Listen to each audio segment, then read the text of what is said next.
o segundo passo é usar ajuda leve.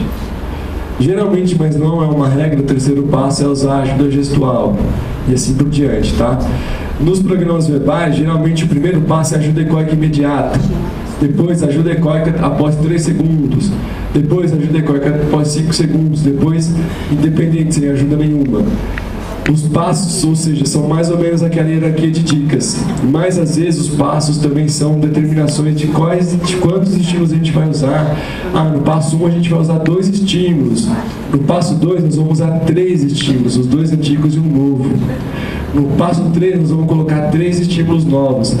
Por isso que eu disse que não dá para falar muito, porque cada programa e cada criança a gente faz um planejamento diferente. O que vocês têm que entender é que os passos são as complicações gradativas que eu estava falando agora. O primeiro dos passos, que são mini objetivos, que a gente vai determinando o que ela vai aprender naquele momento, qual nível de ajuda a gente vai usar, quantos estímulos a gente vai usar.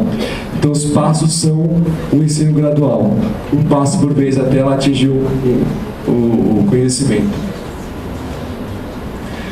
Aqui é um cliente lá do CAIS, que hoje está já com 9 anos, mas quando ele entrou no início do ano passado, ele tinha 8 anos.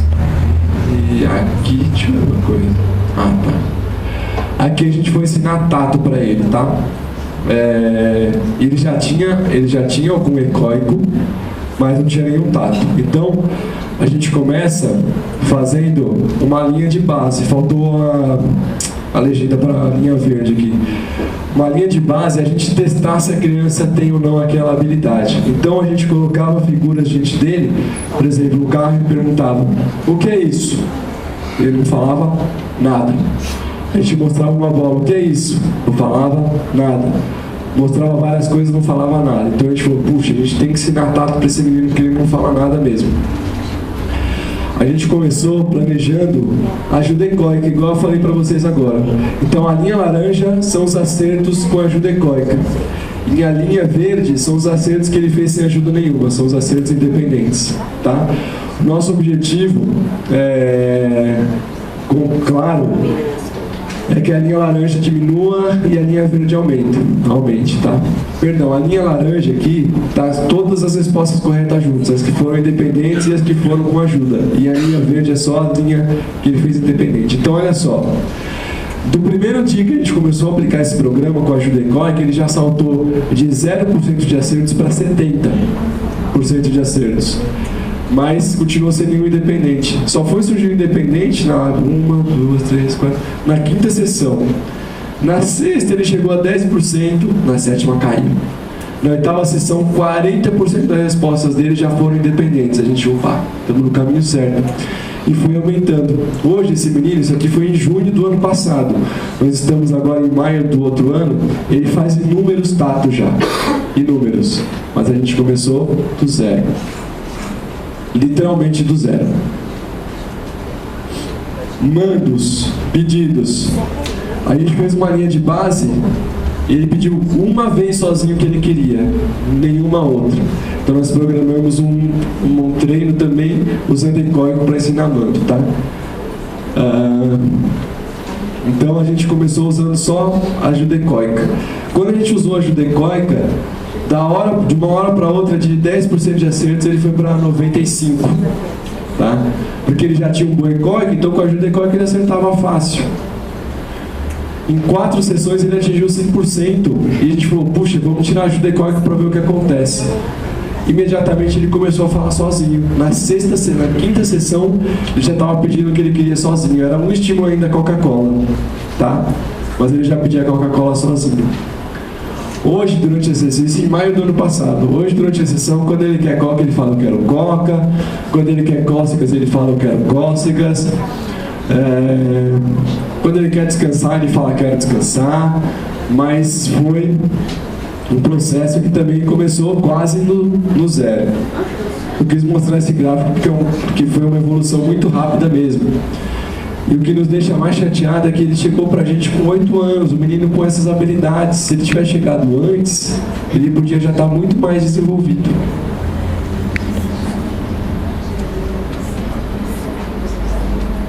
Isso aqui nós já falamos, tá, gente? Mas, bom, vamos repetir. Isso aqui seria um exemplo do que poderiam ser aqueles passos, né? Pensando na modelagem, a gente poderia modelar, inicialmente aceitar qualquer som. Por exemplo, bola, ele fala, a gente dá o que ele quer. Depois a gente pode aceitar apenas pelo menos um som que existe na palavra. Então, bola, pelo menos um bã, um lã, um ó, um a. Depois, a gente pode aceitar só se tiver pelo menos dois sons que existem na palavra. Ó, ou bó, b, ó, são dois sons, ok? Depois, sons mais claros. Não vale mais ó, tem que ser bola ou boa, mais parecido com a palavra em si. Depois, a palavra clara, bola. E depois a frase, eu quero a bola. Tá? Então, não é que todo mundo vai responder bem esse tipo de modelagem, aqui é só um exemplo que pode ser funcional. E também um exemplo de fade que pode ser funcional. A gente pode começar com a dica usando a palavra inteira, depois a dica usando só até a última sílaba. Então, pensando em uma palavra maior, né? Carrinho, a gente fala carrinho, só que a criança tem que falar carrinho, não serve só o. Muitas vezes, quando a pessoa usa a dica dessa forma, se você fala bom e a criança fala lá, a gente acaba aceitando como correto. Não pode, tá? Mesmo se você falar bom, a criança tem que falar bola, senão ela fica viciada em falar só as últimas sílabas. Tá? Então você pode até dar dica até a última palavra, mas ela tem que falar tudo. Depois só a primeira sílaba, depois você dá o que a gente estava falando aqui de dica com atraso. Ao invés de dar ajuda imediata, você espera um pouquinho, você mostra para ela, espera uns 2 segundos para ver se ela responde. Se ela não responde, você dá dica. Depois você pode esperar 5 segundos antes de dar dica. Se ela não responde, você dá dica. Depois 7, depois 10. Esse procedimento de dica atrasada para falar, para crianças que já têm um egóico, um tato, um manto começando, funciona ótimo para ampliar repertório, tá? Eu já vi artigos sendo usados tanto em ensino básico na mesinha ali na terapiaba, quanto com ensinos do cotidiano, como dar boa noite ou pedir para que é hora de dormir. Tá? Então, isso aqui que a gente chama atraso de dica. Tá? Então, dica atrasada de 2, dica atrasada de 5, dica atrasada de 7, 10 segundos. E aí o que a gente tenta fazer com as crianças, a gente começa dando essas dicas todas, mas a ideia é que ela responda somente a bola. Se a gente quer que ela faça o tato, aqui é um exemplo de tato, que ela faça um tato da palavra bola, a gente não quer ficar perguntando para ela, aqui deve ser o que é isso, tá? Perdão. A gente não vai ficar perguntando para ela... Não, peraí, gente, tô confundindo. Vamos refazer. Edita o vídeo depois. Aqui é um exemplo de mando, tá? Não de tato. Então, o mando, a gente quer que a criança fique sob controle apenas da motivação. A gente não quer que para pedir alguma coisa ela tenha que olhar para a coisa. Muitas crianças só pedem água se elas veem a água. Só pedem o carrinho se elas veem o carrinho. Mas o mando, na verdade, é você ficar sob controle da sua necessidade, independente dos estímulos que estão por aí.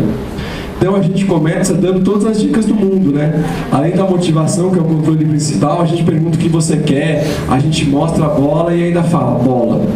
Ou seja, a gente dá, além da dica principal, mais 3 dicas geralmente. A pergunta, a própria resposta e o estímulo.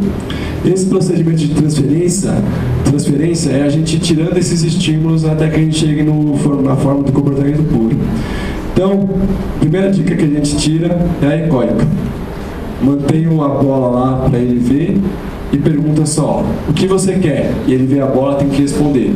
O que eu acabei de falar, que a gente tira a dica egóica primeiro de tudo, né?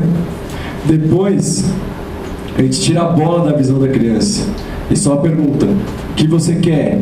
E ela, supostamente sob controle dessa motivação, deveria pedir bola sem nenhuma outra dica.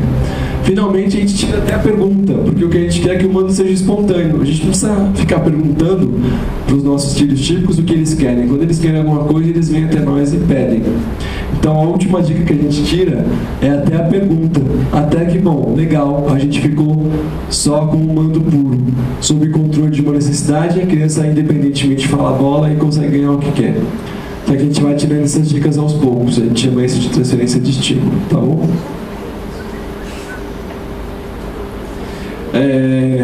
Como eu falei para vocês mais cedo, o comportamento verbal inicialmente é todo quebrado. São vários operantes, vários modelos vários tipos de comportamento separados. O mando é separado do tato, que é separado do intraverbal, que é separado do comportamento de ouvinte, que é separado do egóico, que é separado da cópia, do ditado. E o naming é um procedimento para que as coisas comecem a se juntar, para que o comportamento de ouvinte, o comportamento de falante comece a se juntar. Então, o que a gente faz? O que é o naming, então? A capacidade de aprender tatos e resposta de ouvinte sem que você tenha que treinar as duas separadamente. A ideia é que após aprender tato como ouvinte, aprender o nome de uma palavra como ouvinte, automaticamente a criança seja capaz de dizer o nome dela quando vê. E após aprender o tato, automaticamente seja capaz de pegar o objeto que ele aprendeu o tato quando for pedido. Ou seja, é aprender o comportamento de falante após aprender o de ouvinte automaticamente. É o que a gente faz. Se eu mostro o estímulo para vocês que vocês nunca viram e falo isso aqui é o controle, imediatamente vocês são capazes de nomear controle e de pedir controle quando vocês quiserem um. As crianças não. Esse procedimento serve para isso, tá? É um procedimento para integrar os repertórios de falante e ouvinte. Então a gente geralmente o que faz é preparar blocos com 5 estímulos, vários blocos com 5 estímulos. E a gente pede 3 respostas na sequência. Primeiro, a gente faz uma resposta de pareamento, dizendo o nome do estímulo. Então, a gente coloca lá desses 5, cada 2 estímulos por vez em cima da mesa e fala para a criança assim, tem lá o carro e a bola. Carro, dá um carro para a criança para ela pôr junto, ok? Aí a gente tira aquele estímulo que a gente é adicional, sobrou a bola e o carro, a gente fala, agora aponta o carro. Aí ela aponta o carro. A gente pega o carro e mostra para ela. O que é isso? Ela tem que responder carro. Daí a gente põe outros estímulos desse nosso grupo de 5. Põe a girafa e o cachorro. Girafa, ela pareia. Aponta a girafa, ela aponta. Mostra. O que é isso? Girafa, ela responde. Legal, reforça esse conjunto. Ao fazer isso inúmeras vezes, pedir a resposta de pareamento dizendo o nome de estímulo, pedir a resposta auditivo visual, que é de você apontar quando a gente requisita, e para a criança dizer o nome, ela começa a integrar, esse programa começa a integrar os repertórios.